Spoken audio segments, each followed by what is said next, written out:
Hello friends, welcome back to my channel. मेरी तरफ से आपको इस्लाम। और यहाँ पे मैं धो रही थी कपड़े और ये धुल रहे हैं फरहान के कपड़े। ये वाइट कपड़े थे तो मैंने साथ ही आज डाल दिए हैं तो कुछ अच्छे साफ़ नहीं हुए तो मैंने कहा चलो एक दफ़ा फिर धो लूँगी। अच्छा, उसके बाद ना मैंने अवैस के कपड़े डाल दिए थे और सब के ना कपड़े में अलग अलग से करके धो। और मशीन है ना हमारी, हमें लगा कि ख़राब हो गई है लेकिन इसको प्रॉपर पानी नहीं मिलता और ये स्टक हो गई थी। अच्छा जी, ये है रात का टाइम, मतलब 8-9 बजे का टाइम है और बच्चों ने ना हमारी टैंकी का पाइप तोड़ दिया था। और ये देखें, ये है हमारी टैंकी का हाल, इतनी ज़्यादा गंदी हो रही है। तो मैंने फिर भाइयों से कहा, मैंने कहा भाई आप लोग इसको खुद साफ़ कर लेना या कुछ कर लेना या किसी से करवा लेना। तो बोला मामा ठीक है, छुट्टी वाले दिन है ना हम टैंकी को धो लेंगे।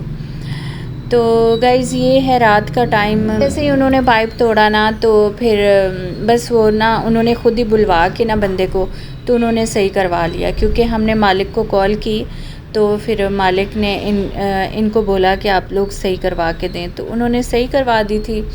और बस किरायों पे जब भी रहते हैं ना तो देखा टैंकी का मसला, टैंकी कितनी गंदी हो रही है तो इसको अब हम साफ़ करेंगे, खुद ही करेंगे फरहान लोग। तो बस ये है रात के 12 बजे का टाइम था और हम लोगों को इतनी ज़्यादा भूख लगी। घर पे अवैस भी नहीं था और इत्तेफाक की बात है टाइम भी ज़्यादा हो गया था तो मैं भी नीचे नहीं जा रही थी। मैंने कहा भाई मुझसे तो इस टाइम नहीं जाया जाता। तो फिर हमने क्या किया जी, बेसन पड़ा हुआ था, आलू काटे और हमने बनाए पकौड़े और साथ में मायोनीज़ पड़ी हुई थी तो उसके साथ तो हमने खा लिए थे पकोड़े, क्योंकि मायोनीज़ ही पड़ी हुई थी घर पे, केचप तो थी नहीं तो हमने फिर इसी के साथ खाए, लेकिन बड़े ही मज़े के लग रहे थे। जैसे महीने का एंड होता है ना या शुरू होता है तो फिर सैलरी का इंतज़ार होता है बच्चों का, और फिर सैलरी जब आती है तो फिर राशन वगैरह आता है। तो ये सीन हुआ था हमारे साथ।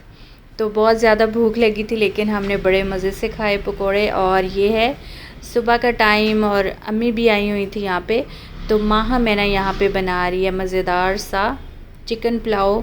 तो यहाँ पे माँ हमने काट लिए थे टमाटर, और मुझे ना माँ कहती है मामा आपने तो किचन में आना नहीं है जब मैं खाना बना रही हूँ। अच्छा, आजकल है ना मेरा और माँ का ना एक होता है, मैं कहती हूँ मैं खाना बनाऊँगी तो माँ कहती है नहीं मामा जी मैं बनाऊँगी। कि माँ मैं ना आजकल ना तो स्टडी कर रही है और ना ही कुछ और होता है करने के लिए, तो फिर कहती है घर के काम है ना मामा करके ना तो मेरा ज़रा टाइम पास हो जाता है, टाइम गुजर जाता है। तो मैंने कहा चलो ठीक है जी। तो बस यहाँ पे माँ मैंने चिकन फ्राई कर लिया था इसने प्याज में, अदरक लहसुन में, और बाद में इसने डाल दिए थे टमाटर।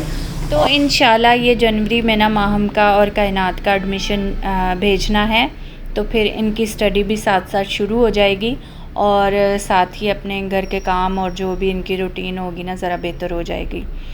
तो बस ये लास्ट में ना माहम ने सारा इसको भून के और उसके बाद ना इसने डाल दी थी 2 से 3 सब्ज़ मिर्चें आजकल बड़ी कड़वी आई हुई हैं, बहुत तीखी हैं। इनको मतलब मैं वैसे खा लेती थी जैसे रोटी के साथ ना, मुझे बड़ी पसंद है, तो आजकल नहीं मैं खा सकती भाई, बहुत ज़्यादा तीखी हैं। अच्छा, आजकल ये हो रहा है ना कि जैसे 3 साढ़े 3 बजे का टाइम होता है ना तो गैस चूल्हे में बहुत ज़्यादा कम आती है। तो कभी ऐसा होता है ना कि चावल है ना वो ख़राब हो जाते हैं, मुझसे तो नहीं होते, जैसे माहम या कायनात बना रही होती है ना तो ज़रा हिसाब नहीं लगता। और कभी कभी ऐसा होता है कि खाना ऊपर रखा होता है एकदम से तेज़ आती है तो खाना जल भी जाता है। तो खैर जी, साथ ही पानी भी बॉयल करके रखा हुआ था, तो चिकन जैसे ही भुना है और सब किया है ना तो पानी डाल के रख दिया था। पानी को जैसे ही बॉयल आया तो फिर इसने डाल दिए थे चावल, फिर लगा दिए थे दम पे, और यहाँ पे देखो चावल बन गए हैं। बोला मम्मा मैं बहुत ज़्यादा थक गई हूँ तो आप है ना नानों के लिए और सबके लिए डाल के ले आए। तो मैंने कहा अभी मुझे तो भूख नहीं है, मैं ऐसा करती हूँ अम्मी के लिए डाल के ले आती हूँ। तो देखो यहाँ पे ना मैंने चावल डाल लिए थे और मैं लेके जा रही हूँ अभी अंदर अम्मी के लिए, और हमने तो लेट ही नाश्ता किया था तो अभी तो भूख ही नहीं थी। अच्छा, सच कहूँ ना तो ज़िंदगी में एक वक्त ऐसा आता है कि हम लोगों को समझ आ जाती है, कभी है ना कुछ छोड़ के भी देख लेना चाहिए। एक सवाल जो समझ में ना आए, जैसे कि एक हाथ जो वक्त पे आपके काम ना आए। गाइज़ ये है मेरी आज की छोटी सी एक बात, आपको अच्छी लगी है तो ज़रूर बताइएगा। बस गाइज़ यहाँ पे ना मैं चावल लेके कमरे में आ गई थी और अभी दे देते हैं अम्मी को, और साथ में मैंने पानी वगैरह भी दे दिया था। और गाइज़ ये है मेरा छोटा सा प्यारा सा व्लॉग, आप लोगों को अच्छा लगा है तो लाइक और शेयर कर दें, बहुत अच्छा लगा है तो चैनल को सब्सक्राइब कर दें। Thanks for watching my video, bye bye.